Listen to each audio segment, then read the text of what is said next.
yeah. Welcome back. Welcome home to the Byron and Pace show. Welcome home and welcome to a special episode where we have some brand new sound effects, don't we? Al, do you want to just give them a bit of a test out? We don't only have brand new sound effects. I'd like to also welcome Jordan to the show. Hey guys. Hey. So Hi. Jordan is joining Elle on the decks, producing the show. So welcome to the team. And Pace has set us up with some new music to play live during the stories. We kind of felt like music has a lot of emotional tones, so we can choose. We've got different soundtracks. Some are like suspenseful. Well, don't ruin them. No, give them a little taster. Yeah. Oh shit. Or maybe it's a bit more dramatic. A little bit more dramatic. Oh my God. Or maybe it's funny, a lighthearted story. This is really testing Elle's memory. Yeah. All right. Anyway, so this is what you got to look forward to today. Very, very exciting. I'm keen, and it's nice to be off the board for once. Has anything happened that we need to update homies on? Listeners Booked in on? a date. What do you mean? Has anything happened? Live show date booked in.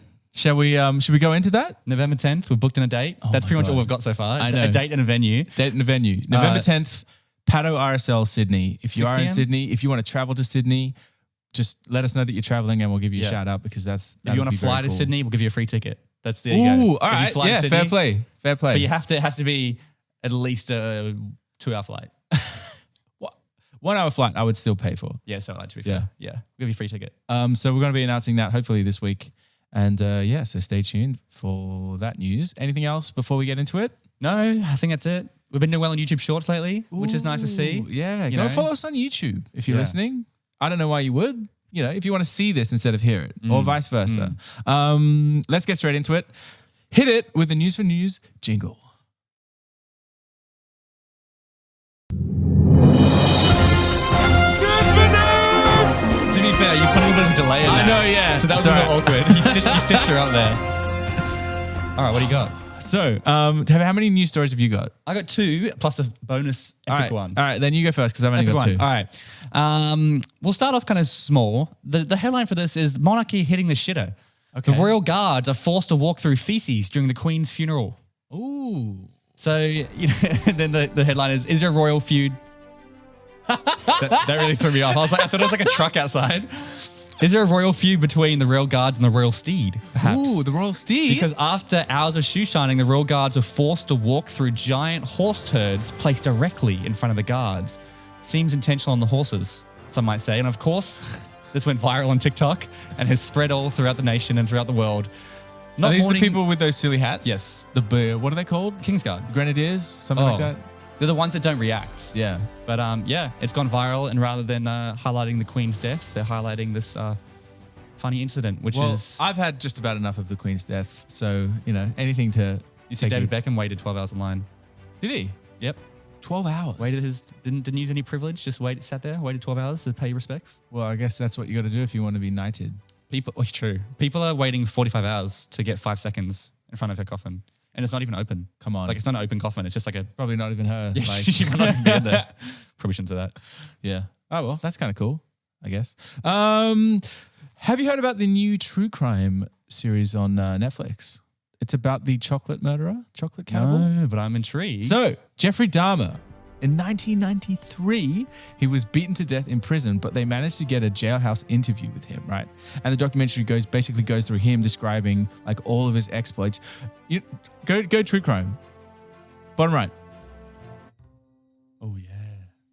So basically all of his, it's got to be, it's got to be, oh yeah.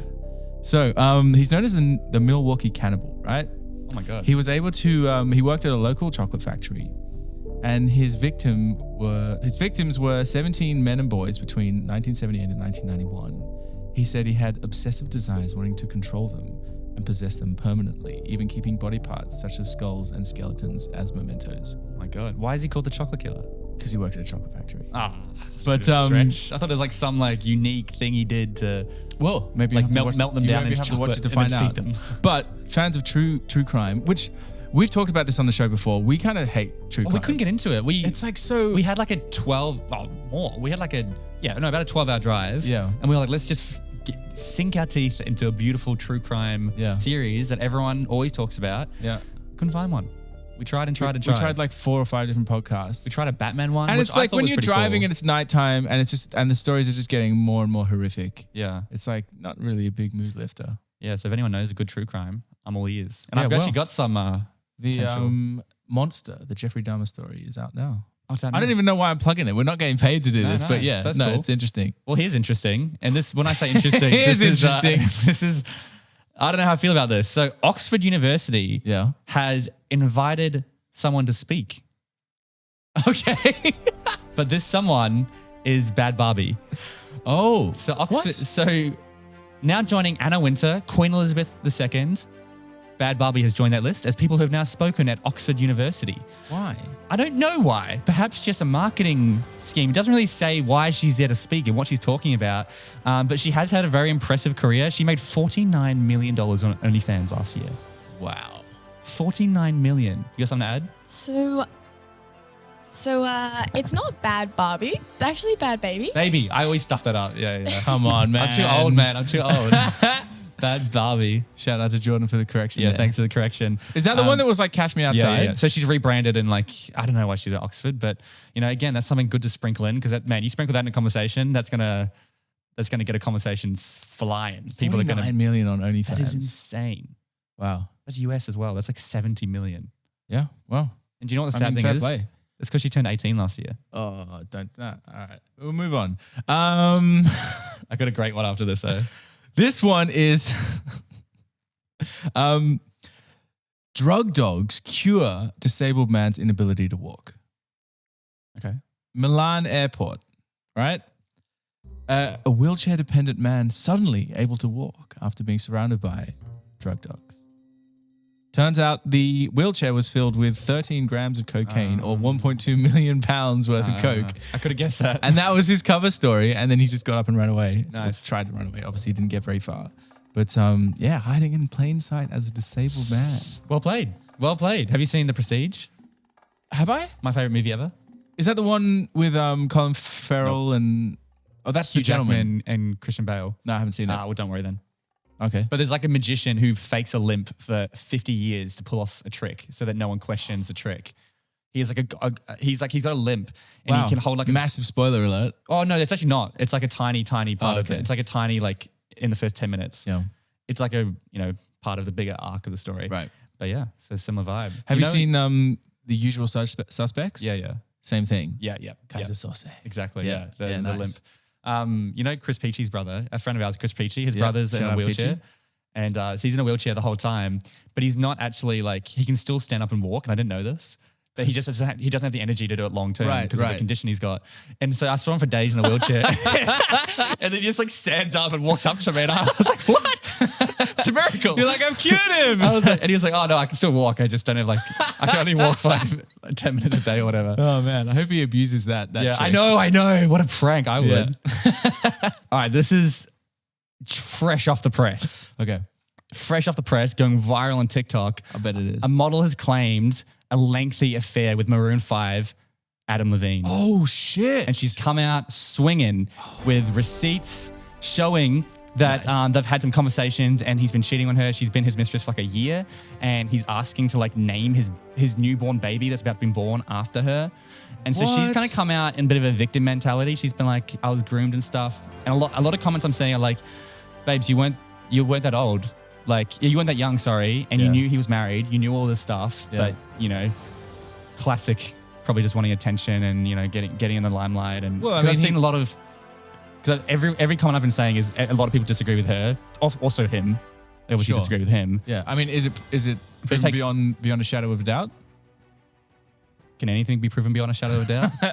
We could get into that conversation. Okay, But interesting. in alleged that kinda DMs, sucks, but reviewed more than 5.8 million times. 23-year-old model claims Levine even allegedly told her he wanted to name his unborn child after her. that sounds untrue. With child with someone else?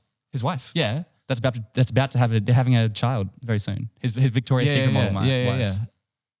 Okay. So- I mean, that's sad. It is very sad. That's Yeah. And I know you like Adam Levine, so I Yeah. was like, this is going to hurt.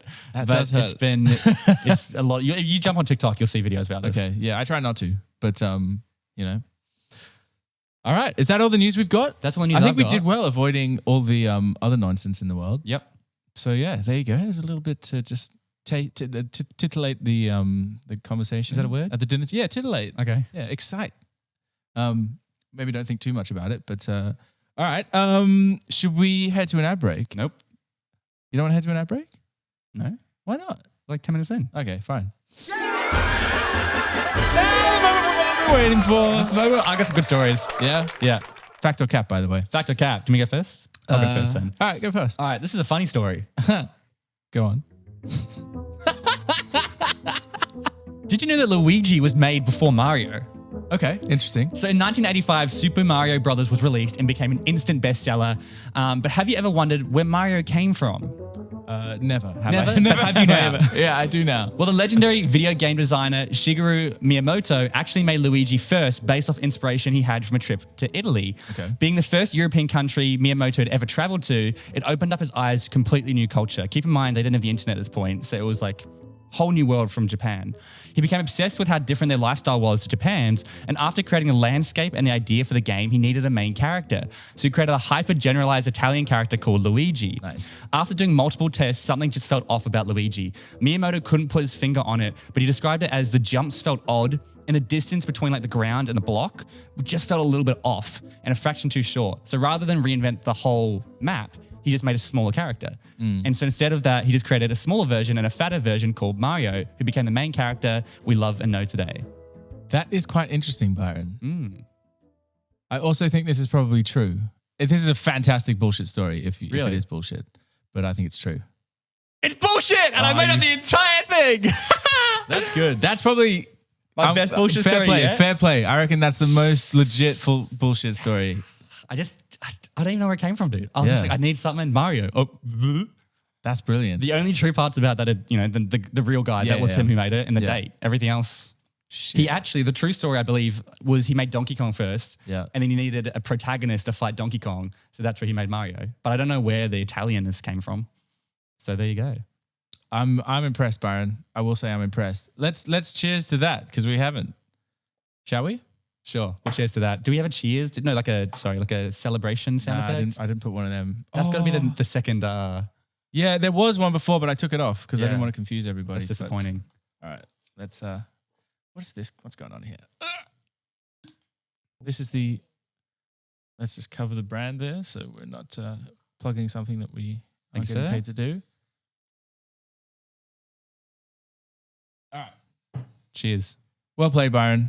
All right, what do you got? Hats off. Okay. Did I get you guys, by the way? What you? Yeah, got both. Nice. Both. Everyone in the room. Full house. Okay. Did you know Ed Sheeran was stabbed by a princess while James Blunt was being knighted? Come on. I can't even process that. The incident took place at a party in the Royal Lodge in Windsor. James Blunt joked that he wanted a knighthood, right? And convinced Princess Beatrice to pretend to knight him at the party with a sword. When she swung back the ceremonial sword, she caught Ed's face and left a cut that needed 5 stitches. He still has the scar today. No way. That's a cool way to get a scar. Yeah. I'm going to say it's true. Unless it's true, I doubt you made it up this specific. Oh, but you could have because like musicians. Yeah. It's hard, isn't it? It's a hard game to play, Byron. I'm going to say it's true. You reckon it's true? Yeah. This story is 100% bullshit. No! What? Got him. The twist is. Here's the twist, Byron. He cut her on the shoulder and not the face. I think Ed Sheeran made the story up. Ed Sheeran had cut himself at the party. And then at the party, they were like, oh, what's a funny way we can make a story to like tell the press? And they didn't think anyone would believe it. And then apparently people started to believe it. So James Blunt had to come out and say, no, this is actually bullshit. So you took you got a bullshit story without having to write a bullshit story. Yeah. Work harder. Work smarter, not harder. No, fair play. All right, this is a intriguing story. Ooh. This is one of the luckiest survival stories in human history. All right, go on. Let me explain. So in 1956, the SS Andrea Doria, a massive Italian ocean liner, was sailing towards the United States when it encountered some heavy fog. Of course, the ship slowed down and turned on its fog whistle, completely unaware that a nearby Swedish ship had also entered the fog. Oh dear. Both ships were using their radar. However, they both misread the radar. By the time they saw each other, it was too late. And the Swedish ship hit the Andrea Doria side on and penetrated the side of the ship, instantly killing over 50 people. Wow. When the story broke, the news went worldwide, and one man named Edward Morgan, who worked for the ABC, was to cover the story. Turns out, his 14-year-old daughter was on board the Andrea Doria, and just before they went on air, they told him that she was presumed dead. Oh my God. Now, he had to hold his composure and share the story, and after he got off air, another story developed. Apparently, a girl who was asleep in one of the rooms on the Andrea Doria, she began yelling out for help, and a man on the Swedish ship heard. So he ran up, and in pure shock, he saw her perched on the bow of the Swedish ship in a bed, just sitting there. Turns out the bow of the Swedish ship had gone on, scooped up her bed, and it was balancing there as it had left it. And she was just like in her bed, just screaming on the bow of the Swedish ship that had been penetrated. So she survived? She survived. Come on. The bed was outside in the water and the ship had lifted it up. It was on the opposite ship. Like she was asleep in the Italian ship. Come on. And woke up on the Swedish ship, on the bow of the Swedish ship. Nah, this has to be complete bullshit. What do you guys think?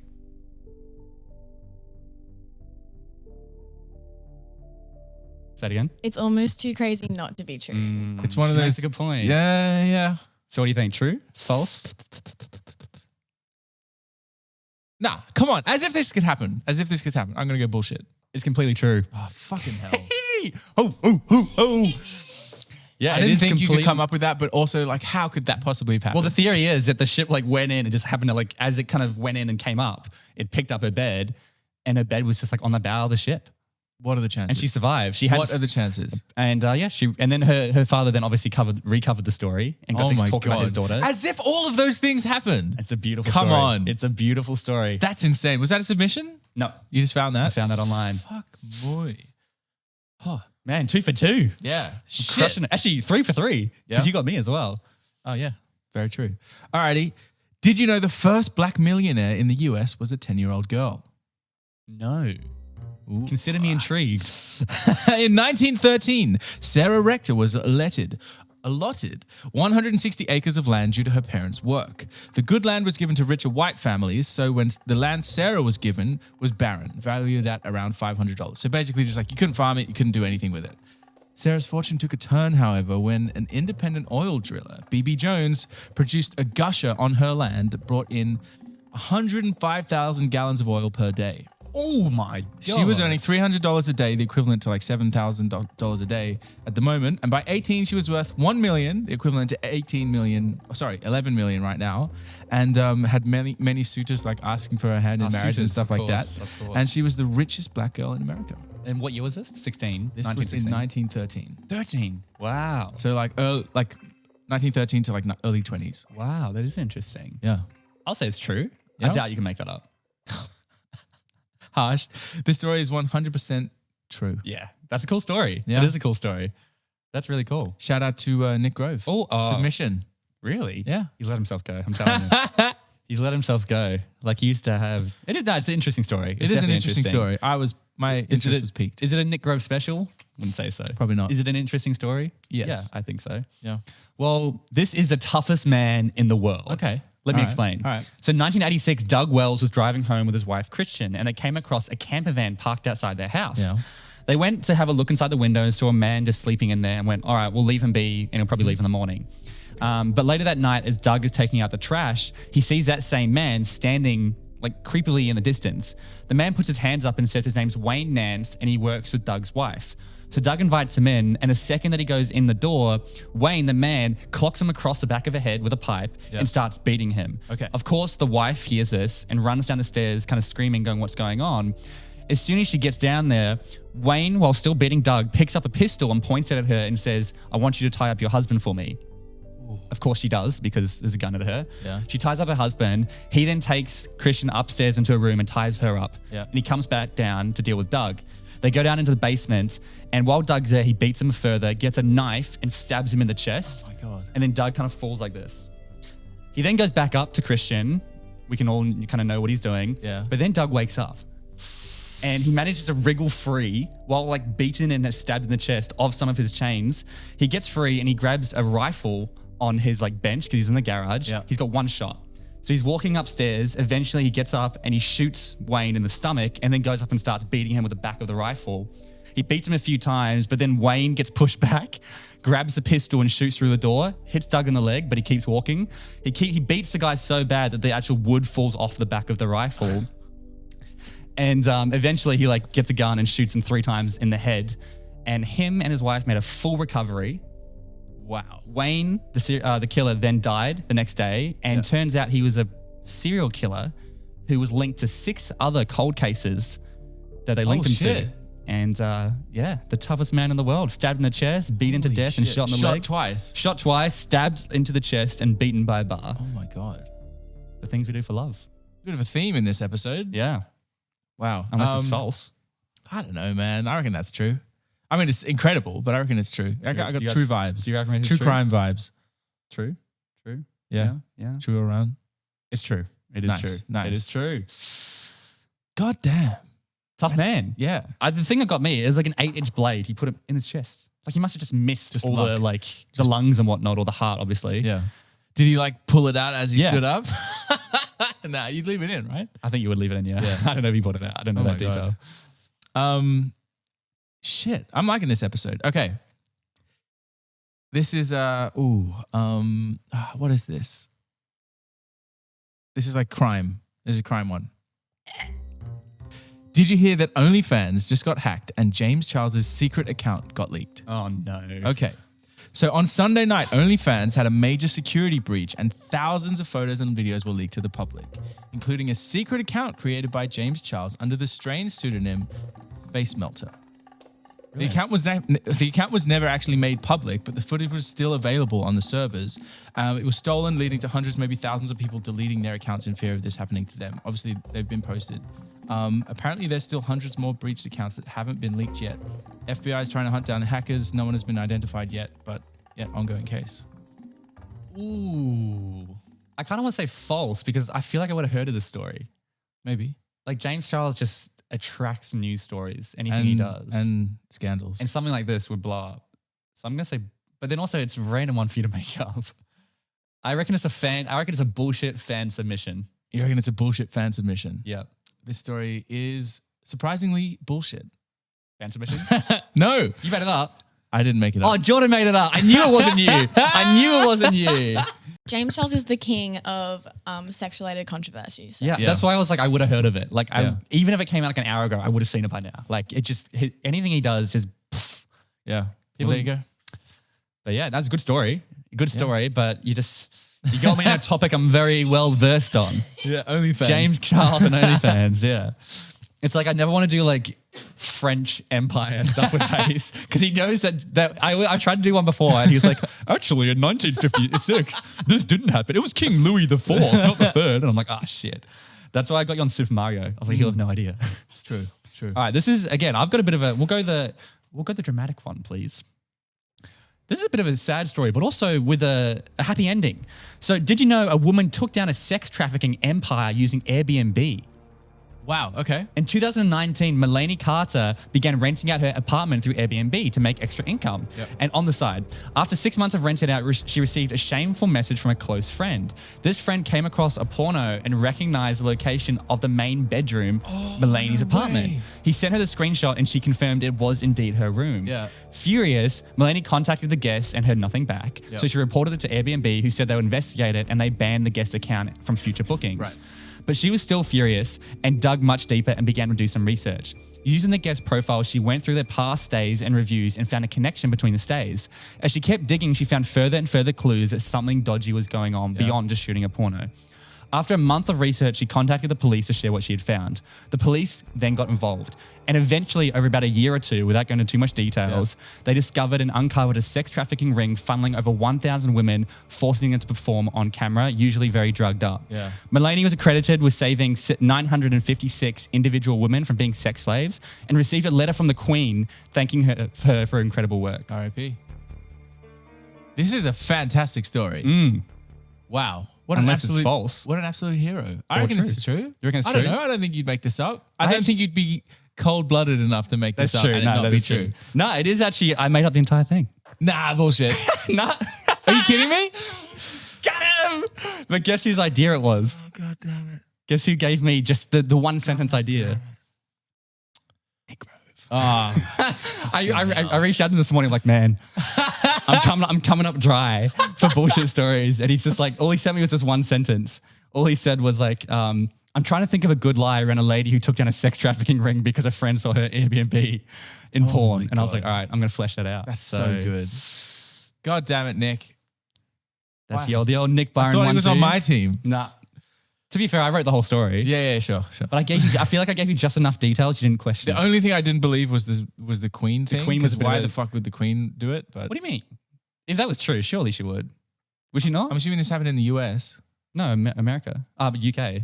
Oh, well, I guess. I assumed it was the US. I was going to say the UK, but I thought it was too like blunt. Like, why would I say the UK? Yeah. Like, interesting. I should have said she rented out her London apartment. Yeah. Oh, well. Got him good. 4 That for was a 4. good one. Was it 4 for 4? Was it 4 for 4? No, Did we like- get an independent? No, Doug the Beast. Doug the Beast. Doug the Beast. You got him. Is that one more for me? That's one more for you. Okay. Alrighty. This is the special. All right. Did you know the famous corn boy? Oh, yes. From TikTok. Did you know the famous corn boy is allergic to corn? No way. Get a load of this, Byron. So the corn kid, Tariq, has recently rose to fame, obviously, because his love of corn, becoming a viral success. His passionate vegetable antics have led him to be working alongside major creators like Mr. Beast, invited to the movie premiere of Pinocchio. That's true. And he's been dubbed the South Dakota Corn Ambassador. Huge. Luckily for him, through all these partnerships, he's been able to get more, corn and money, obviously. But unfortunately, after a block of filming for a bunch of Mr. Beast videos, he started to break out in like a mild rash. After a quick trip to the doctor revealed Tariq is mildly allergic to corn. The news came as a big shock to the corn connoisseur, obviously. However, the mild allergy shouldn't impact his diet too much and he'll be able to eat, but like in moderation. But that's not good news for the South Dakota Corn corn Association. representative. Yeah. Oh, man. This is a tricky one. It's such a waffle story. Like, it could be bullshit. You know why I think it's true? Why? Because the corn connoisseur sounds exactly like something written out of an article. Because I've read so many articles now. Like, I know that's not your language. Like fluffy. They always try to add like a little bit of like, hey, we're not a robot. Like, we have a bit of flavor. And that's such a cliche. So because of that one line, I'm going to say it's true. This story is 100% bullshit. Oh, I also kind of knew it was bullshit, but no, I didn't. Like, was that your story? I am the flavor here, guys. The corn connoisseur. I should have known that. She does have a way with words. That was like a last minute submission I knew from like Jordan. when you said it, I was like, this is a classic bullshit story. You find something gets viral, you make a little twist on it, but I was just like, I got duped by the connoisseur. It's subtle enough to be believable. It's tricky, man, but it's one of those stories where you get roasted on TikTok. Yeah. Because they're like, Yeah, I look forward to that actually. Like, yeah, I'm going to get grilled for that. Should we wrap up the Fact or Cap? We'll go to an today? ad break, yeah. Now we can go to your much wanted ad break. Yes, let's do it. All right, take us to the ad. And we're back. All right. I'm hitting up. Would you rathers? Yeah, I reckon. Would you rather? I don't think we have a jingle for Would You Rather Oh. yet. Yeah, that'll have to do for now. Thanks, Al. Um, Straight off the board. I Yeah. got two kind of funny ones. oh yeah, kind of funny. Yeah, just I got two funny ones. Less philosophical. You know what I did this week? I wrote all of mine. No way. Yeah, I didn't even find well, them. I wrote Wow, them. that's So shout out to me. big call. Yeah. Yeah. All right, you go first then. Would you rather be best friends with Billie Eilish or Post Malone? You wrote that? Yeah. Wow. We got a genius over here. Wow. How long did that take you to come up with? I had to rewrite that one a couple of times. I had to change the people. Okay. Yeah.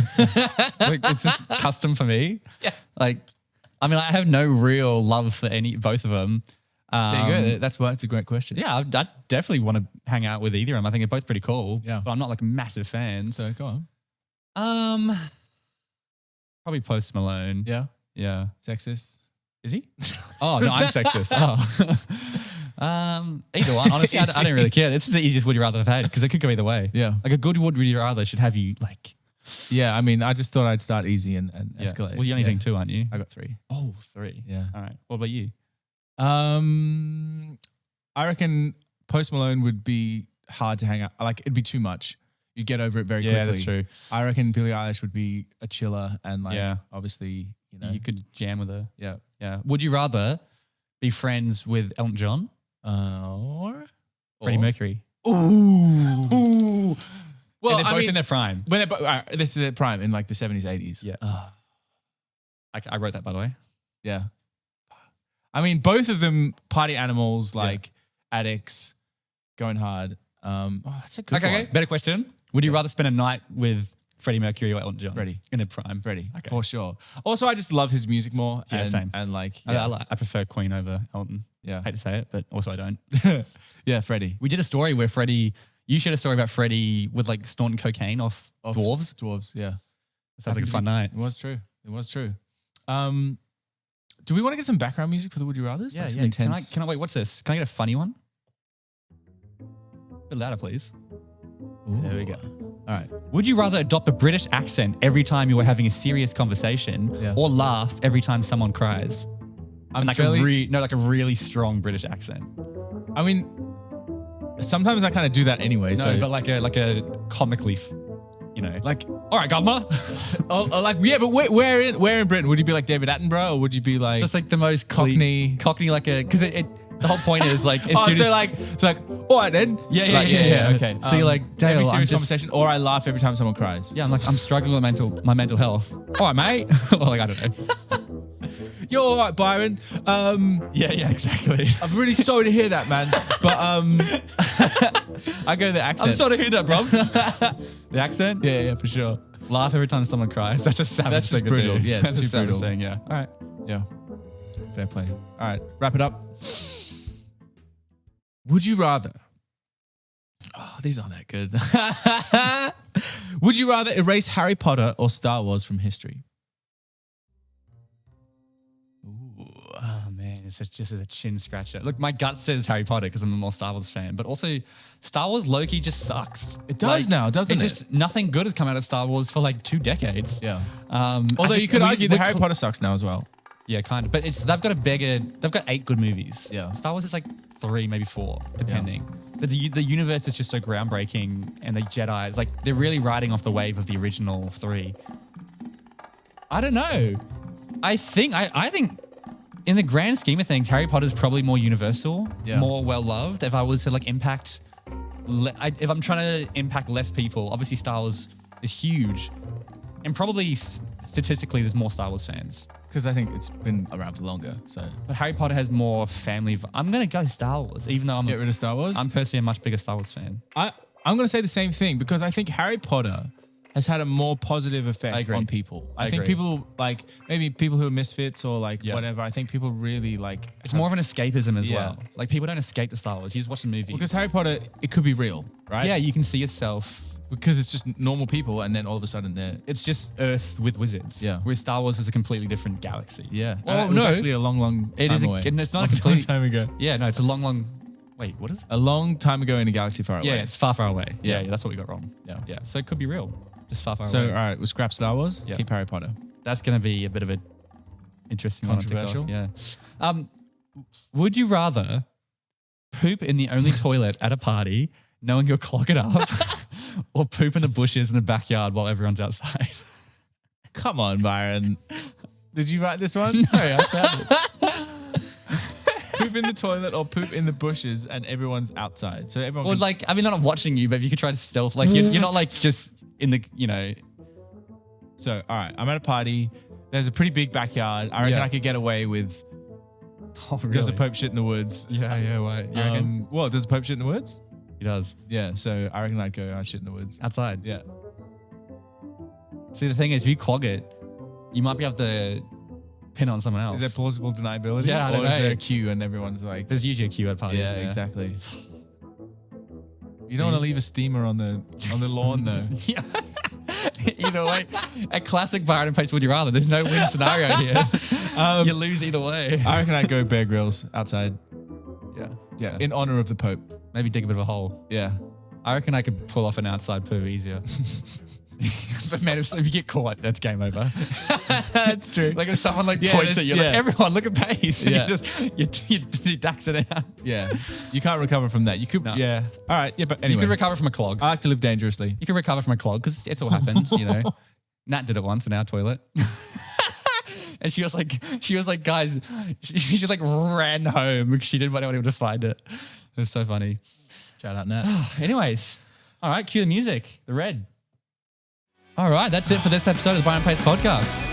I hope you enjoyed the musical editions. We're music? obviously working that out. Thank you, Elle, for being DJ on the decks. Anything else we wanted to wrap up with? Obviously, live show announcement coming soon. Yes. Send in your. I had a message from someone saying they're working on an audio story to send to us, but they just haven't got it right yet. So even if it takes you a couple of days or whatever to think of one, send through your audio stories. We're going to start sharing them on the live show. And send through your applications for stories as well.